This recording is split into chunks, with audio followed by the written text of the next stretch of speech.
Trotsky later said that the key factors in the Bolshevik success of October 1917 were the failure of the Petrograd garrison to resist and the existence of the Military Revolutionary Committee, or MRC. He claimed that the Soviet decision to create the MRC had sounded the death knell of the Provisional Government. The Bolsheviks' control of the MRC gave them 3/4, if not 9/10, of their victory in the October Revolution. Since Trotsky was a major player in the drama played out in October 1917, his views demand great respect, but his analysis was largely concerned with the immediate events of October. The success of the coup had as much to do with government weakness as Bolshevik strength, a weakness that was inbuilt into the Provisional Government from the start.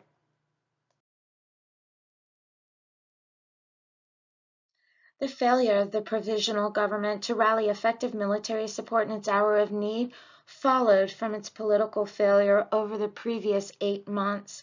It was not that the Provisional Government was bitterly rejected by the Russian people. It was more a matter of its inability to arouse genuine enthusiasm. Kerensky's government had come nowhere near to solving Russia's problems. Its support had evaporated. Economically incompetent and militarily incapable, the Provisional Government was not considered worth struggling to save. In October 1917, the Bolsheviks were pushing against an already open door. It should be emphasized that the Provisional Government had never been meant to last. As its very title suggested, it was intended to be an interim government. Along with its partner in the dual authority, the Petrograd Soviet, its role was to provide a caretaker administration until an all-Russian Constituent Assembly was formed after the November election. The Assembly was the ultimate dream of all liberals and Democrats. It would be the first fully elected nationwide parliament in Russia. All parties, including the Bolsheviks, were committed to it. As a consequence, the Provisional Government was always open to the charge that as an unelected, self-appointed body, it had no right to exercise the authority that properly belonged to the Constituent Assembly alone. Such limited strength as the Provisional Government had came from its claim to be the representative of the February Revolution. Lenin had made it his task to undermine that claim. An obvious question is why none of the other parties was able to mount a serious challenge to the Bolsheviks for the leadership of the revolution between February and October. One answer is that they had all accepted February as a genuine revolution. Consequently, it made sense for them to cooperate with the Provisional Government, which claimed to represent the progressive forces in Russia. The result was that the supposedly revolutionary parties, such as the Social Revolutionaries, were prepared to enter into a coalition with the Cadets, the dominant party in government, and await the convening of the Constituent Assembly.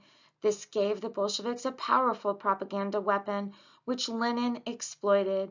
He charged the socialists with having sold out to the bourgeoisie. Another explanation is that other parties were weakened by their support for the war. None of them opposed the continuation of the struggle against Germany with the consistency that Lenin's Bolsheviks did after April 1917. The non-Bolshevik parties regarded it as Russia's duty to defeat the enemy. The Social Revolutionaries, the Mensheviks, and even some Bolsheviks believed wholeheartedly in a revolutionary war against bourgeoisie Germany. On the left of the Menshevik Party, there was a ferocious wing of international revolutionaries who saw the war as the ideal opportunity for beginning the worldwide class struggle.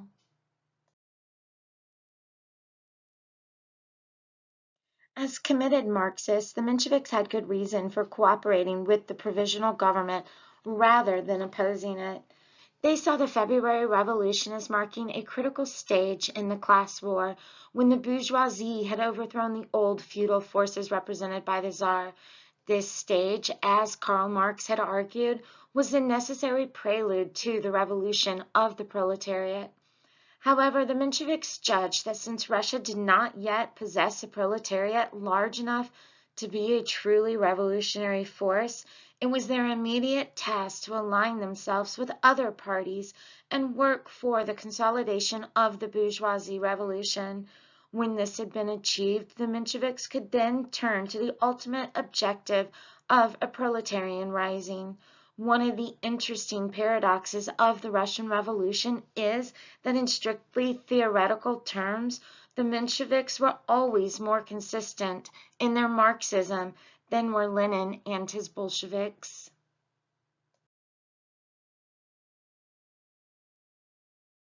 It is important to remember the lack of a tradition of legitimate party politics in Tsarist Russia. With the fall of the Tsardom, the various parties found themselves for a brief, heady period free to advance their views. But there was no accepted rules of political conduct that they could follow.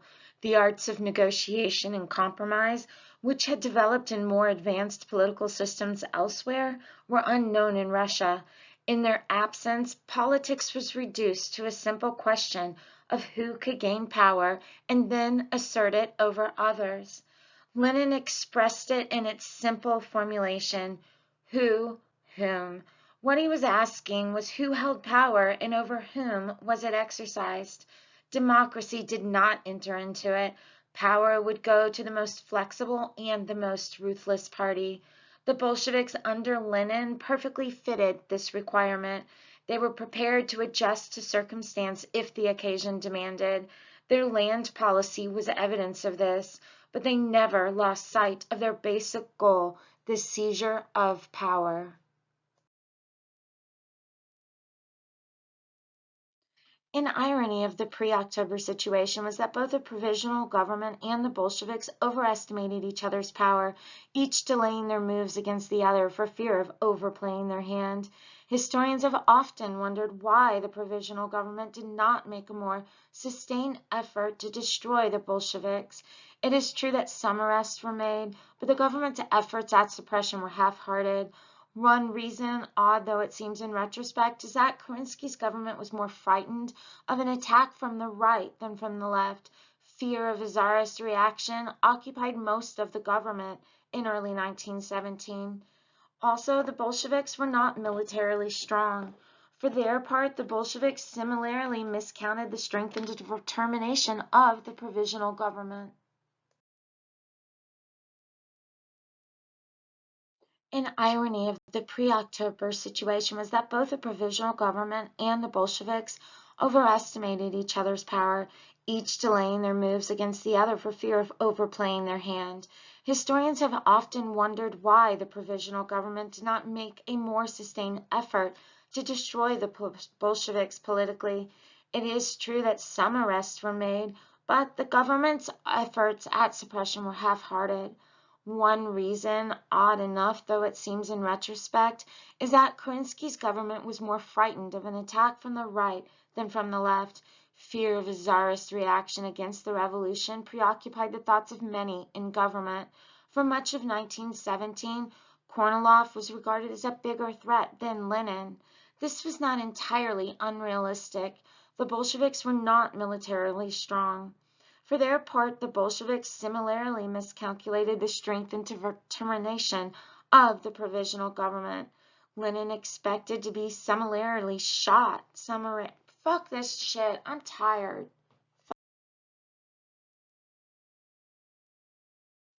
How far was Bolshevik success due to Lenin?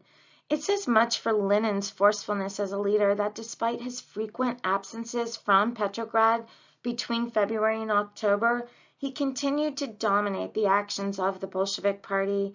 Trotsky later made an interesting assessment of the part played by Lenin in the October Revolution.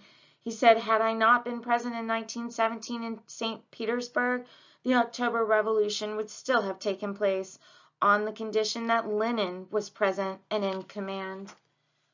However, most historians are now careful not to overstate Lenin's power to dictate events in 1917. In the standard Bolshevik version of what happened, Lenin was portrayed as having fulfilled his plans for revolution along the lines he had laid down in such writings as his 1902 pamphlet, What is to be Done. This had visualized the development of a tightly knit, disciplined Bolshevik party that would seize power in the name of the masses at an opportune moment. Yet the structure and authority of his party in 1917 were markedly different than Lenin's 1902 model. The evidence of many disputes within the Bolsheviks' ranks over policy between February and October 1917 and well into 1918 suggests that there was by no means as disciplined and centrally controlled as the party later claimed to have been. Part of the explanation for this is that the composition of the party had changed in ways that Lenin and the Central Committee had not planned. After the February Revolution, there had been a large increase in membership, which the Central Committee had not wanted, but which, in the heady but politically confused situation following the fall of the Tsardom, they seemed unable to prevent.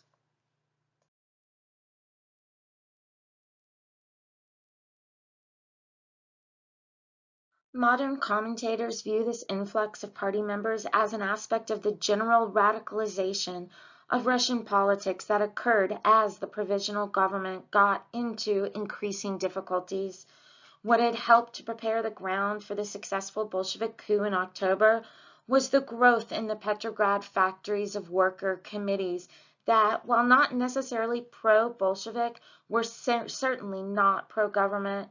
One result of the anti-government agitation of these committees was that when the open challenge to the Provisional Government came in October, Kerensky's desperate appeal for support from the people of Petrograd went unheard.